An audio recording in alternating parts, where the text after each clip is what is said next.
listening to PetLifeRadio.com.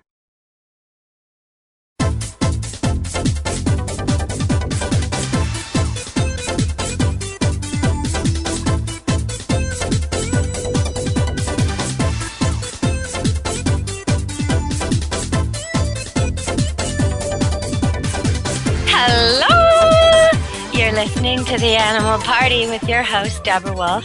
And today we were going to have Darlene Arden come on and debate and represent the cats and talk about all their virtues and argue and just go back and forth a little bit with Dr. Stanley Coren, professor of psychology, who's the author of many dog books. And he was here to represent the dog. But for some reason, in her cat-loving way, I guess the cat expert didn't want to come to the party today. Now, of course, the dog expert showed up on time, disciplined, where he's supposed to be, you know. So I guess I'm going to have to pull double duty here and be the host and also defend the cats a little bit, which I don't mind one bit because I'm a dog and cat person, as you all know. So we'll start the show. We'll be talking about, you know, what's worse, litter box or scooping? Is a cat kiss really that awful? Well, the dog kiss isn't great either, just to a lot of people. I happen to like both. But we'll be talking about some serious things too, like why do cats hate dogs, or why do dogs hate cats, more likely. And, well, we'll just get going with this show. I know that people who grow up with cats don't always want to have cats, whereas people who grow up with dogs always want to have dogs. So we'll talk to Dr. Coren about that. Is that really true? Seems like it's true. In his book, he spells it all out for us. So welcome to the show, Dr. Coren, representing dogs. Welcome to the show today. Hi, I'm here. But, you know, cats are always hard to find when you want them around the house. So. Well, you know what? People have told me many, many times that you cannot call a cat. And there's even some verses in Jewish scripture and Torah that talk about how, you know, back before in the garden, all the animals could be called, and the difference now is cannot be called, and all this different stuff about how they can't be called.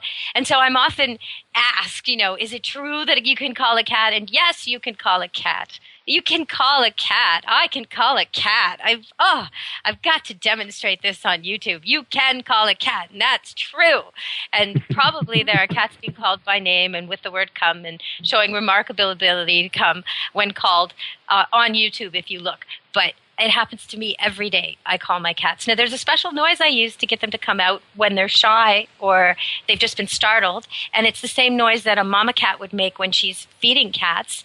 And it's kind of almost like a trill and like a purr at the same time. It's sort of like a kind of a noise. And I make that noise, and then they all come running. Now, I've also made that noise whenever I feed them, so they associate the two things together.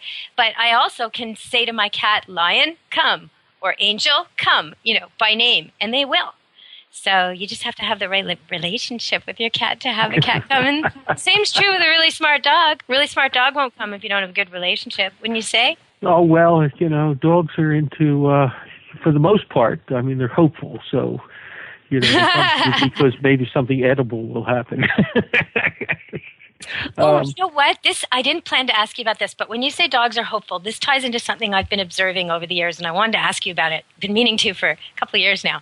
When I pet most dogs, like, and golden retrievers say, just a great example, but any dog, when I pet them, right before I pet them, they know I'm going to pet them, and they're anticipating me petting them, and they get so excited, thump, thump, thump, thump, thump, thump, thump.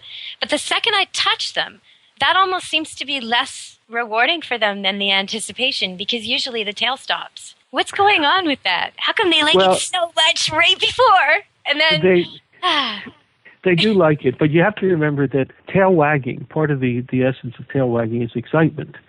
And part of the essence of being petted and stroked is relaxation. So the tail stops wagging because they relax once you start to pet them. It's not that they're no longer happy. It's just the mood has shifted slightly from anticipation, which is exciting, to relaxation, which is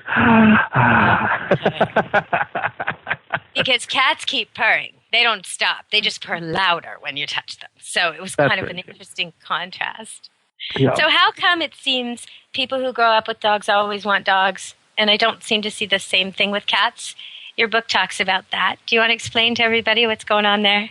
Well, you have to understand that, generally speaking, dogs are more sociable than cats. So They sort of hang around you a lot, and they want to interact with you all the time. You know, cats can sort of take you or leave you, depending upon their mood at the time. And it seems to be the case that, you know, once you've had a dog, you want another one because, you know, you want that companionship. You know, you like it's sort of, dogs have sort of suckered us in some ways. I mean, they have this way of, you know, when you're talking to them, you know, cocking their head on the side and looking at you in the way which says, you know, that's the cleverest thing I've ever heard in my entire life. I wish I could have thought of that, you know, kind of look. And we do find that sort of rewarding.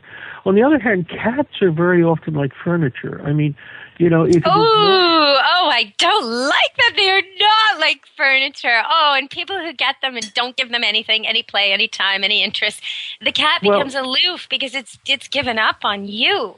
You know, and it's also the case usually that in a house, you know, there's usually one major caretaker for cats. And that caretaker is the one who tends to do most of the interacting with cats. Whereas dogs are much more intrusive in the fact that you know, they want everybody in the family to pay attention to them. So if you grew up in a house where there was a cat, but it was, you know, not your cat, let's say it was your mother's cat or something like that, then, you know, you grow up not getting very much affection from it. So, you know, you might not think about having another cat because, you know, the cat was simply something which you saw on the sofa with your mom a lot, not something which you were interacting with a lot. So it really has to do with the desire that people have for sociability, for socializing. And dogs are just a bit more sociable overall. But there are some cats, and, you know, I always have about 5 or 6. Right now I'm at 6.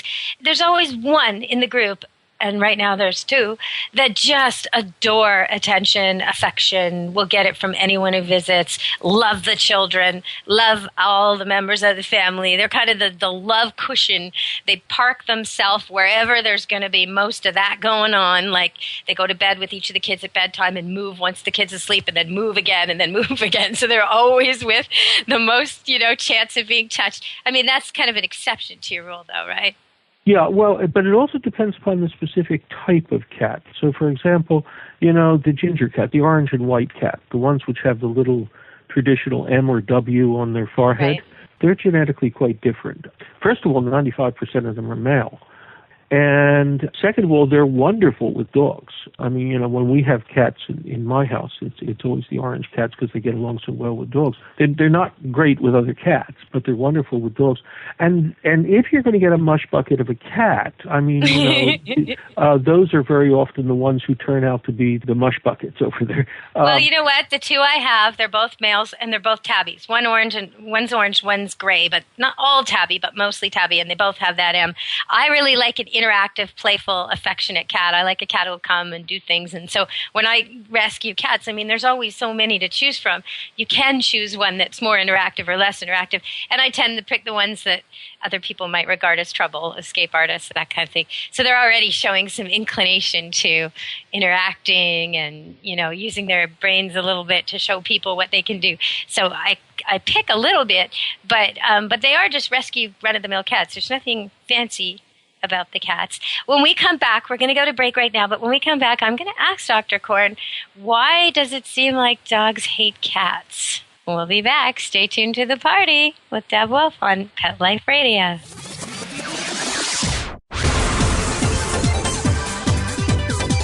Don't go anywhere, because the best is yet to come. Stick around. Buster, you're telling me my dog food products can't go on your shelves? That's right. Didn't pass one of my Petco certified nutrition checklists. Sorry, Wayne. Who made these checklists? Geniuses. Very smart guys. Well, it's good enough for most grocery stores. Do you see cheese puffs on my shelves? Mayonnaise? Soda pop? No. That's because I ain't running no grocery store, Wayne. Your pets will get better nutrition. I guarantee it. Petco, where the healthy pets go. Enter the code PARTY10, PARTY, the number 10, and get 10% off any order. No minimum at petco.com.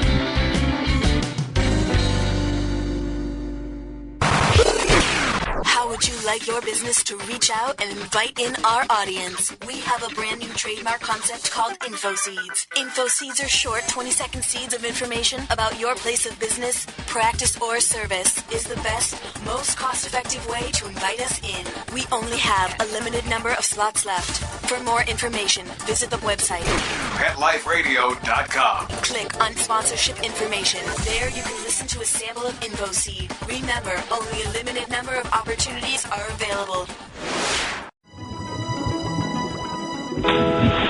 Aquariums and pond keeping are among the most popular of all hobbies in the United States and throughout the world. In fact, fish are probably the most numerous pet in people's homes and in their businesses. In Aquarium Mania, we'll learn more about the secret and not so secret life of fish and other inhabitants, the basics of good aquarium keeping, the complexities of the aquarium industry, and the science and art that surround this fascinating hobby. I'm your host, Roy Anong, and I'd like to thank you for joining us. Aquarium Mania. Every week on demand, only on PetLifeRadio.com.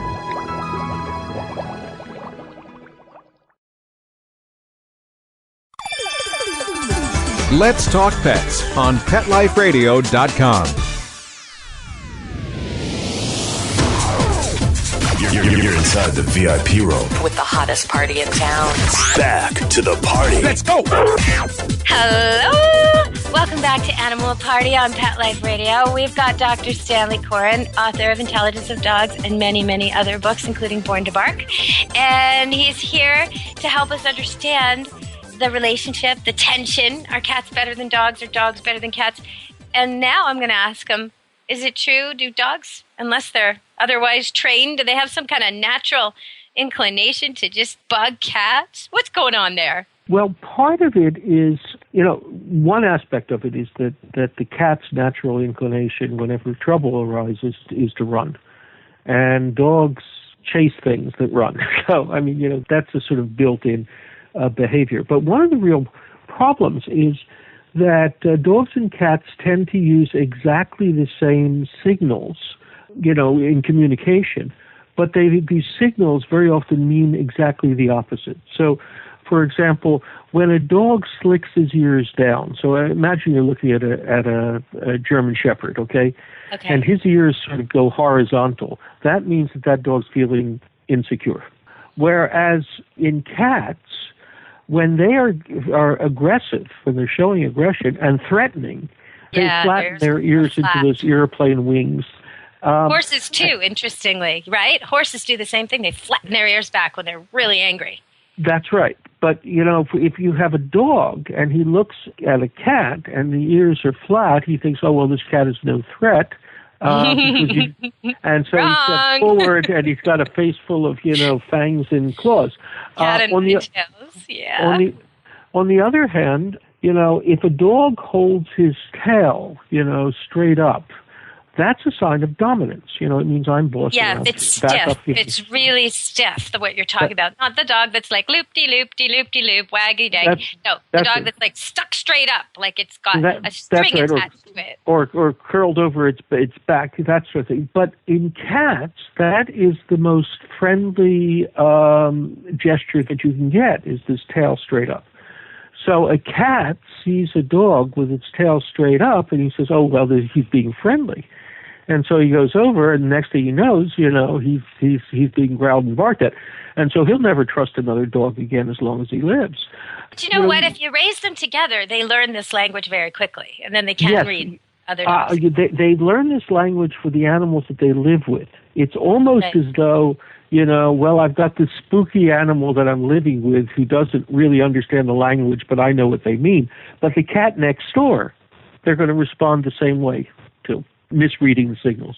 So that's one of the reasons why cats and dogs don't seem to get along, is because they're using different communication signals. But as you said, if you bring them up together, they do get along quite fine, and sometimes you can get some wonderful friendships. Even if you start late, it can be done. I have a standard poodle who really, for years, he chased the cats and bothered the cats and was frantic to get in the house after the cats. And one day he leapt over the dog barrier, which I didn't think he could leap over, and was, harassing them. And I came in and decided, you know what, I'm done with this. You're going to get along with these cats. I'm a dog trainer and I'm done with this. It's ridiculous that I've spent this many years not training you to be nice to the cats. So I decided, all right, we're going to do it. That's it. Well, today's the day. And he's not chased the cat since. And he's like the cat fancier. He is fascinated with the cats. He's so funny. He wants to be with them. He wants to smell them. And he knows how to kind of retract his steps when he's too overwhelming for them because he's really interested. His nose is, and he's a very large dog. So when he sniffs one end of them, he's kind of sniffing both ends of them. And they have to deal with him. But sometimes he's too much and they'll get upset with him and he'll back up and in a very gentlemanly sort of way because he's so fascinated by them and the things they do on the cat scratch or the cat climber and just everything about them. So I have a couple of standard poodles now who are actually cat fanciers, and they used to be really determined to catch and kill a cat, very determined. And I don't doubt they would have done it because they've killed the other odd thing that they've caught here and there over their lives. Standard poodles are not exactly the wussy dogs people think they are. They can definitely, kill a chicken, or they could kill a squirrel quite easily. This is the kind of thing. They're very fast. They jump very quickly, and they are made to retrieve. But if you haven't taught them to retrieve live animals, then probably they would do quite a lot of damage. And when I was growing up, we had a squirrel problem, and my father used to encourage our standard poodle to chase the squirrels. And so he definitely killed many squirrels. And so it's definitely within the realm of possibilities. So I had to take it really seriously. But even as an older dog, this guy, he came right into line. He quite adores the cats now. So it doesn't have to be that way, right? Oh, no, it doesn't have to be that way. And especially if they grow up together. For example, I had a flat-coated retriever who came into my house at the age of 8 weeks, and that same week we got an orange cat at 7 weeks of age, and they grew up to be great buddies. For example, the cat slept on a window box in our bedroom, and the dog slept on a big cedar chip pillow beside the bed. And in the morning, this would only happen, we have a big glass door out to a patio in our bedroom, and this would happen only on days when there was bright sunshine and the alarm clock went off. The cat would jump down off of the window box and the dog would get up and he'd lick the cat all over, and then he'd lay down beside the cat and the cat would clean his ears. So they did their morning ablutions together. Yes, their little shower in the morning. That's so sweet. That's right. Yeah, and the cat was the one who insisted on sunshine, I'm sure. Cats like a good sun bath because they are from the desert. They don't appreciate this rainforest stuff we've been dealing with over here. I was going to talk about Luongo today because I heard on the morning news that our wonderful goalie is making the seawall round today on the day of the Stanley Cup Finals when he's going to bring home the cup for us all. He's making the round of the seawall, and people have written in chalk inspiring messages all around the seawall, and he's there with his hoodie just walking the seawall. And I keep thinking, if he'd only asked me to supply him with a dog. I got a lot of dogs who would be happy to do that. I'll walk with him, keep him safe, keep the fans at a distance, Sure wouldn't be a job for a cat, though. Not a job for a cat, walking with Luongo. So we actually have a puppy here right now named after a player, and his name is Burrows. And when they first told me, I thought, oh no, because it sounds like he's a digger, But then I realized, oh no, Burrows the hockey player. Okay, I can live with that, because if he's a digger, that's a lot of work for me, at Camp Good Dog. I don't want to have to train this dog for free. What kind of other bad habits has he got? Sometimes when a dog checks in here and his name is Barkley, that's all I need to know, Jumper, Humper. Okay, I know what's going on over there. Naming dogs after sports figures is apparently a fairly common kind of a thing. Sylvester Stallone, you remember the first two Rocky films? Oh, yeah. We had Rottweilers and German Shepherds named Rocky, and then Rambo. Oh, for sure, I remember. Well, remember he had a bull mastiff in those, which, Talia Shire had gotten for him as a gift, right? And the dog's name was Butkus, named after the football player Nick Butkus. And that was actually Sylvester Stallone's own dog. Oh, interesting. And that was his name, was Butkus. So, when I was trying to book you to do this debate, the dogs versus cats, at one point you told me that it's a little bit of a mistaken identity to think that there's this identity of cat people and then this identity of dog people. Because in fact, you told me that most of the dog people are actually like me and like Darlene. They're people who like both. So can you explain that? Yeah, actually, it turns out to be the case that more than half, 56% of all dog owners also have a cat in the house. And that's quite remarkable. And it turns out that people who call themselves, dog fanciers do seem to also, like cats reasonably well. It's the individuals who consider themselves to be sort of exclusively cat people are the ones who tend not to like dogs as much. I mean, at least that's what the research seems to say. And your latest book kind of profiles them a bit. And I must say, it's not very complimentary of those people. But those are the people who are these sort of exclusive cat people, who basically say, where's the love, Stan? You're not loving the cat people, I gotta say. Well, I mean, these are the people who say, if somebody says to you, we've got this puppy here, and if somebody doesn't take him, then he's going to have to be put down. They're the ones who say, no, I won't take the puppy. So, I mean, in some respects, sort of, we're talking about a fairly exclusive kind of a group, because, as I said, the vast majority of people, just seem to like both of them. Although, there's strong preferences one way or the other. I mean, I have. My house has had cats in it, for as long as I can remember. But, if anybody asks me, I'm a dog person. I mean, it's my preferred company is a dog. But there are some exceptions. For example, there is a cat which is called the Maine Coon cat. Yeah, and they're huge. They're big. Yeah, that's right. They're 23-pound cats, right? But they think they're dogs. I mean, well, that's the size of a medium dog, and I bet you pound for pound, put it against a similar-sized dog in a battle, and there's no way the dog would win. Cats are really built well. Yeah, but these guys will learn basic obedience commands. I mean, they will learn their name, they will learn how to come and to sit and to lie down. I mean, they do it a bit less reliably than dogs do. But, they actually learn this really quite well. So, I mean, there is overlap. And, a cat like that, I would be perfectly happy with. On the other hand, an Abyssinian who thinks that he's still a leopard, I mean, maybe not so much. I do like Abyssinians, though, for certain things. Like, they are known for, they'll play with their paws. So you can get art projects with them. And they also, like you're saying, like a leopard, they like mazes and things to jump through and go through. And once you've taught them one device, like a tunnel or a hoop, the second you set it up, they're darting through it. So they love it so much that maybe they're not trained and it just appears so because they love the sport. You set up the course, you let them go, they do it. But it's awfully Border Collie similar. It's very intense and they seem to really like it. So I don't know.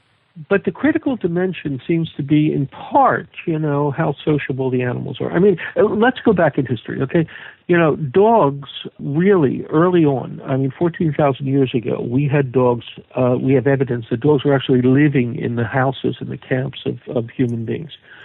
Cats were not domesticated until about 7,000 years ago, and that's when we had, we started to have cities and granaries. And that was it. They had the granaries in over there, and of course the rodents were just a disaster because not only did they eat the grain, but they soiled it. Yeah, fouled it.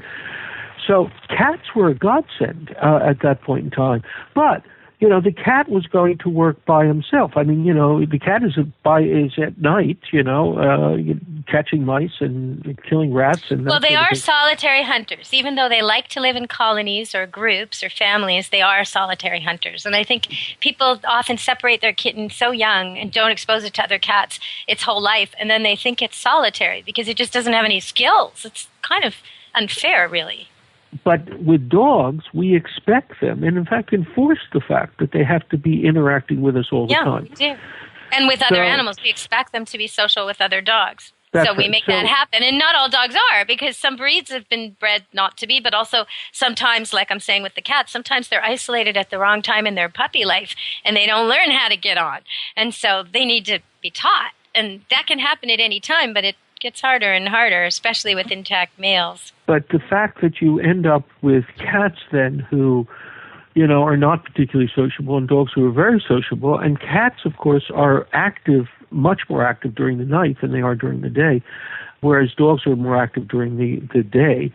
And that got cats into trouble in history. One of the reasons why cats were considered to be in league with the devil is because they were active at night, when we weren't around, and would disappear by day and that sort of thing. So people became very suspicious because, of course, we all knew that devils and demons and ghosts all sort of hung around at night.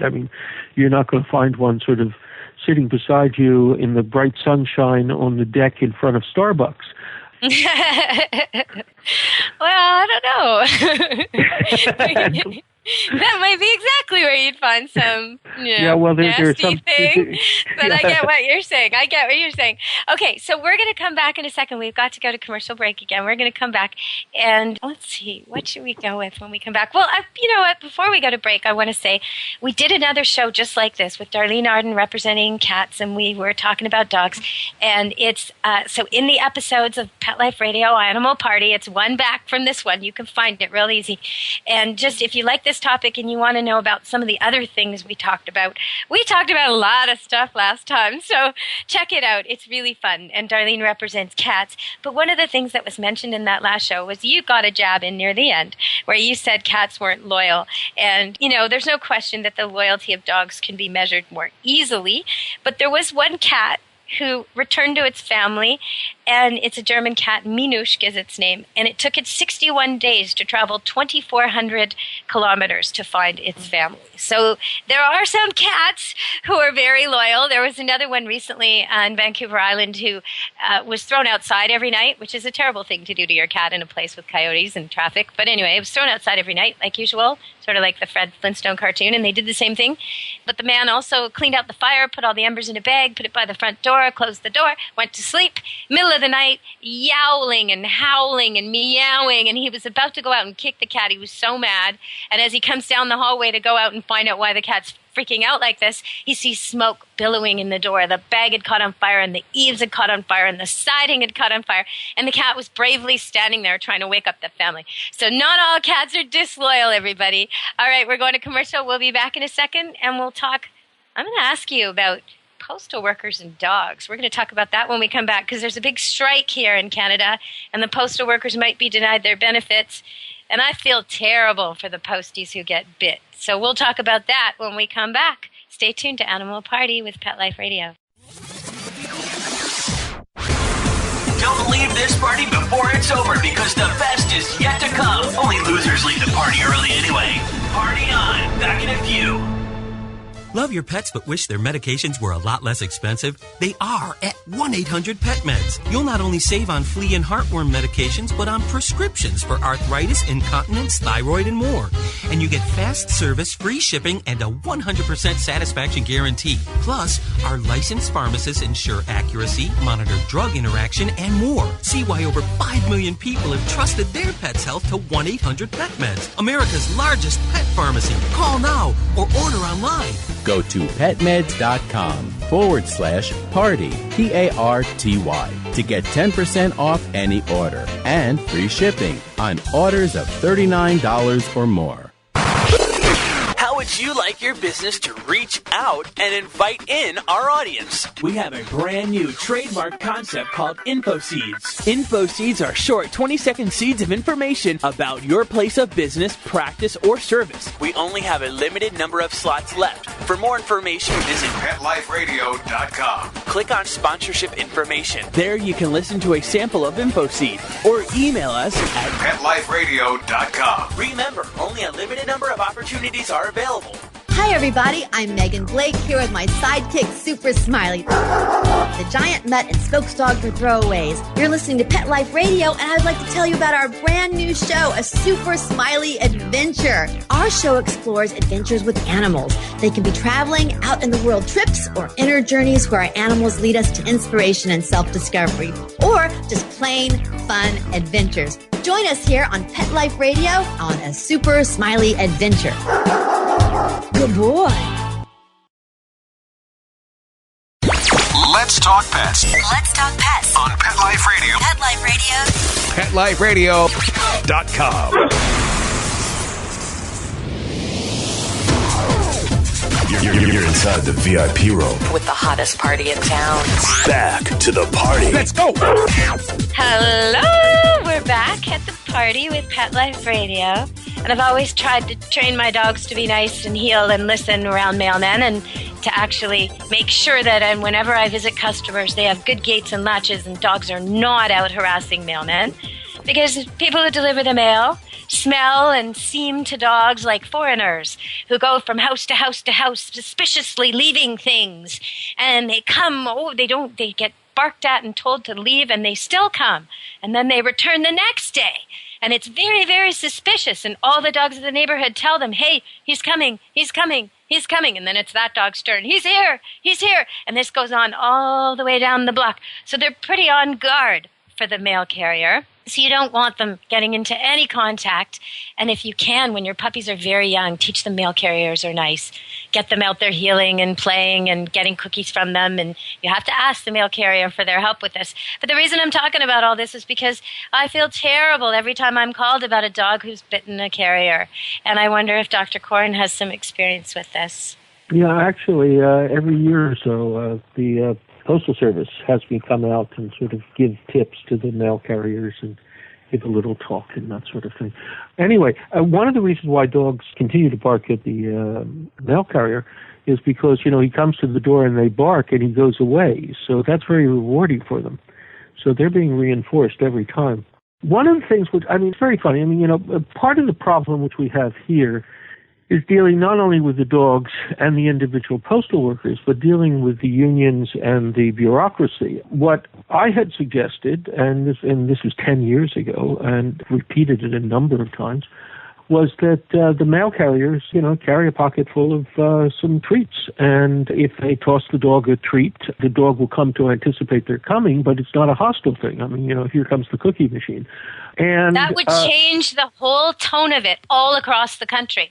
And there would be some dogs who wouldn't be influenced. I know dogs, some of my standard poodles wouldn't touch the treat, but they'd still redefine their assessment of this visitor. They would not hate him so much. And in a number of cities, this has been done, and this has worked, very nicely. An example of this is in Austin, Texas. They had a big problem with posties being bitten by dogs, and they went into this treat thing, and the idea was that every time they saw a dog, they would toss them a treat. Anyway, so I had suggested that, and for a number of years, the posties here did it, and then last year I went to go give them a talk, and I was chatting with them, and it turns out the union has now banned their carrying and treats.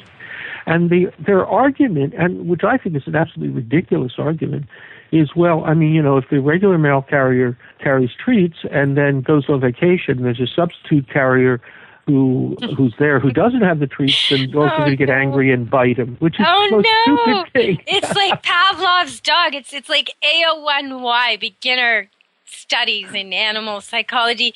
It doesn't have to happen every time for the dog to still think it's terrific. That's the lesson there, right? Exactly. Oh my gosh, how can they not know this? Even if, in fact, the dog will be more pleased with the reward and more peaceful and happy toward mail carriers if it doesn't happen every time, strangely enough. Isn't that weird? But it's true. And so, I tried to argue with one of the union reps about this, and I said, it's a mistake and that sort of thing. And the union rep said, and besides that, we're not being reimbursed for the treats.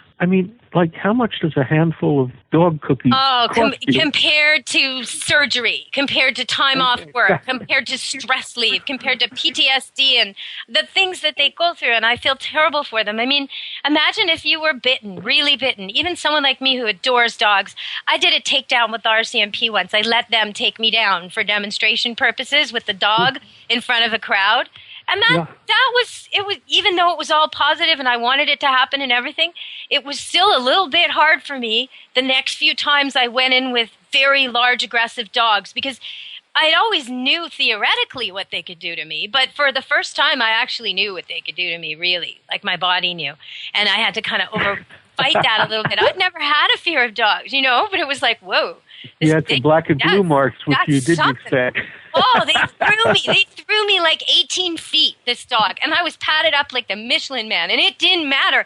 I had whiplash. It was like a car took me down. And this same dog I had been petting, 15 minutes prior. Oh, is he so cute, and giving him treats and everything. Like he was the meet the crowd dog, the lovely little schmoozy, look at my tummy dog. And so it was a big lesson. But yeah, imagine if you had a fear like that, or if you're just a person who doesn't, and then one day you're working like normal and a dog comes up behind you probably and then sneaks off again and then comes back, and then somehow you're in the hospital and you don't remember the rest. And every time you hear a dog bark now, you get stressed out, you start to sweat, your heart goes, you're all worried, and now the dogs are picking up on that. You can't even do your job. Like, what's a bunch of treats compared to that? I was quite upset about it. And actually, I chatted with a number of the postal workers, and they agreed with me. I mean, but they said, it was now union regs that they couldn't carry treats. So, I mean, I find that rather counterproductive and rather silly. When I talked to Ian Dunbar on this issue a few years back, but California something was happening there regarding this, so we talked about it. And he said what he thinks would work. And it's American, so it's a little bit different than here. But he just said, you got to make the people who own the dog completely 100% liable for all the costs of the carrier that gets bit. Dog, one strike. Dog is apprehended. He was very, very, very strict, like more strict than I would ever want. But he's saying, the people have to pay. And if they have to pay, they'll fix their fences. That was his argument, is that it's all about your fences. So I don't know. What do you think about that? Well, that helps in some ways. And one of the things you have to do is you have to, educate the people. I mean, but this is a university professor talking. University professors believe that education solves everything. But educate the carrier, educate the owner, educate everybody in between. That's right. But he's absolutely right that if people recognize that they're responsible for, the behavior of their dog, that begins to, change the dynamic. It at least changes the dynamic in those situations where the dog is kept in a front yard and the mailman has to pass through the front yard, if he's going to go drop off the mail. But I'm not sure that that's the full answer, because again, if the dog is expecting that this individual who's coming through is going to toss them a treat and is a friend, then the dog's also not going to react. So, there are two sides to that coin. And, it might well be the case that as you can kickstart it with penalties, but I think that if you want to sustain it and sustain sort of people's positive feelings for the postal workers, then you do it on a more friendly thing. I like the postal worker because my dog likes him too, kind of thing. Yeah, it's a tough sell. I'm sure if the postal workers were listening to the show, they would be thinking that they like cats better when they go to a house. Seeing a cat on the porch. Maybe not, though. Maybe not. Some cats can be pretty aggressive, hey? Well, I was talking with a postal worker at one of these meetings, and he said, cats can be pretty mean, too. He said, I was delivering some mail, and there was this cat on this high wooden fence as I was coming around. And the cat leapt on me, with the claws straight down, and he's got a bald head, and the cat had a right little bald head, and left claw marks on there. So he was not exactly pleased about it. It's true. Cats can be defensive of territory and property, and I don't think people even think about that when their mail's being delivered. I mean, it's like you're asking for your mail, so you should make it safe for the carrier. Well, and people forget that some cats, like the Siamese cats, were used as temple guard cats. They just sort of left them in areas around where there were little artifacts which people might want to reach out and touch and that sort of thing. And the cat's job was to just act nasty and, drive them off the way that a guard dog would. How did they do that? Did they put food? Is that where they fed them? Right near the artifacts, so that they'd... Yeah, they fed them, right there, and put a bed, sort of a soft area for them to lay down, and then basically had strangers approach the cat, and if the cat didn't do something, the strangers would sort of poke at them, and the only ones who wouldn't poke at them would be the trainers. So, I mean... I hate the way things are done so harshly. It doesn't have to be done that way. I once trained a dog to do a similar task. At one point, years and years ago, when I was a university student, one of the things I did in the summer while I was on call to work the ferries, had a lot of time to kill, and I would take my dog and go to the only beach that allowed for dogs, and I would sell watermelon down there. But I had a huge pack and, ice and carriers, coolers, all this sort of stuff, sign. So I would go to the area where I could only park for a second, drop off the dog and the stuff, and I would do the same thing. I gave him a little food there, and I'd always have some of his food in the pack, some of his treats. I'd tell him to stay, and I'd go park my car, and sometimes it was a short trip, sometimes it was long.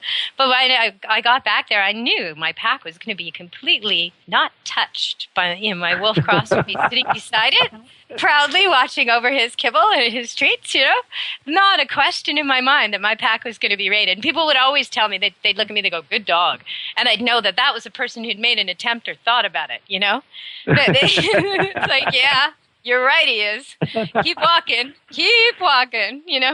And I never had any problems there. Other people got robbed, mugged, pestered. I never had any problems, but that was thanks to Mike, And when people would harass me, I would say, "Talk to Mike," and they'd be like, "Who's Mike?" I'd say, "There he is. There. Talk to Mike." That was the answer. He was the refund department too. It reminds me very much of a story which somebody told me that. She had a latchkey kid who, because she was working, right. a single mom, and so the child would come home from school about 3:15 or 3:30 or something like that, and would open the door and let herself in, and she would arrive about an hour later from work.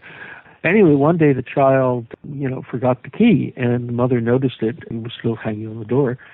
So she called the school and she said to the school secretary, "Could you tell Billy that I'll leave the key with Rosie?" And Rosie's the dog, right? And the secretary said, well, does he know who Rosie is? And she said, "Yeah, will Rosie be home?" "Yes, Rosie's always home." And it turns out that Rosie was a Rottweiler, so she just simply hung the key on the Rottie's That's collar. Perfect. and left her out in the yard. So yeah, absolutely. That is perfect. Nobody else can touch that. I mean, really. Like, who else can get that key or would dare to try to get that key off a Rottweiler's collar? Nobody. Gotcha. But the kid's going to be greeting her first anyway and giving her kisses anyway. You may as well get the key off the collar. That is genius. Oh, yeah, that's great. I once went to do a lesson for these people that had a little mini, what do you call them, Affenpinscher, tiny, like the dog in X-Men, was it? Little tiny, or maybe it was a Brussels Griffin. Brussels Griffin Affenpinscher. That's right. That's the whole name. Yeah. Anyway, little squished in face, hairy little thing about the size of your shoe. And it was acting up or not listening or something. I can't remember. But I came over and this big, giant cane corso comes out to greet me. And he's just like stunning. He's the color of a wyvern. He's got a head like a cow. And he's just all happy. And he goes right away over to my dog truck and pees on the tires. And without thinking, I'm at this farm and I'm about to go in and give the lesson to this little wee dog. And without thinking, I go, click, click. My alarm. And then I go, click, click, and he goes, beep. And the man in the house comes out and he goes, "Oh, come on, don't insult the dog." And I realized, you're right. Like, who do I think is going to break into the yard with the cane corso to steal my dog truck? Like, why am I alarming this car? The dog has just peed on it. He has said, "I will die for your truck." I mean, he's like, so I unlocked it. I'm like, you're right. Sorry. Bing. Went in the house. But yeah, you got to give animals credit. You definitely do. I love that story with the Rottweiler. That's great. Oh, well, I think we've used up all our time. Is there anything else you want to say about dogs and cats and dogs? And I think the best is to have them both because you kind of get different things from different animals. Oh, yeah. Well, I heard an interesting tale in which there was a Labrador Retriever and some rather nasty kids in a neighborhood gang had thrown this cat into a pond and were just, keeping it away from the shore, and the poor cat was likely to drown. Anyway, the lab, seeing this thing out over there, jumped into the water and dragged it back and brought it back to the shore, and the kids just grabbed it from the dog and threw it back in.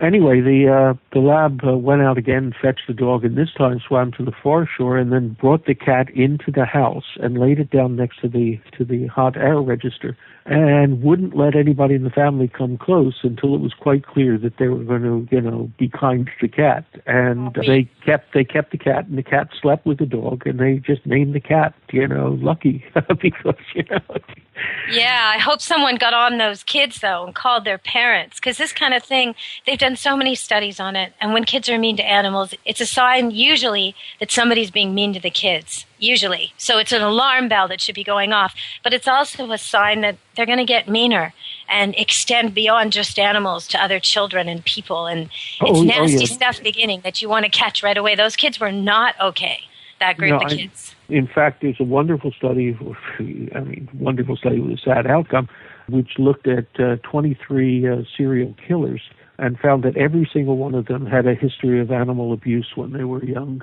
So you're right, it is a marker, something which we don't want to see. But the flip side of that is it clearly shows that dogs can be very noble toward cats and can really form lasting friendships with them. Well, that's a great way to end the show about cats and dogs.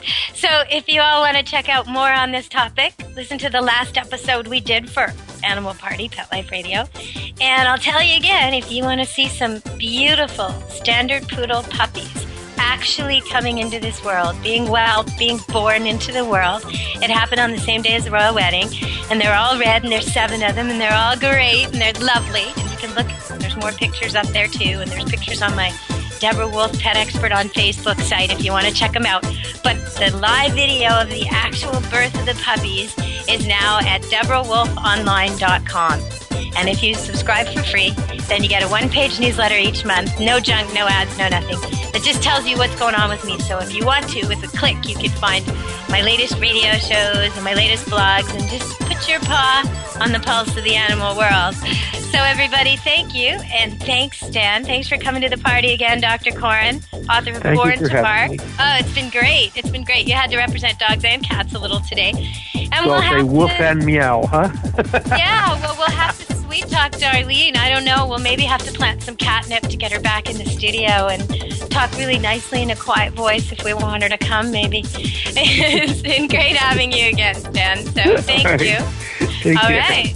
Okay, everybody, be good to your animals until we talk next time. It's Animal Party on Pet Life Radio. This is your host, Deborah Wolf. Be good to your animals. Let's Talk Pets every week on demand, only on PetLifeRadio.com.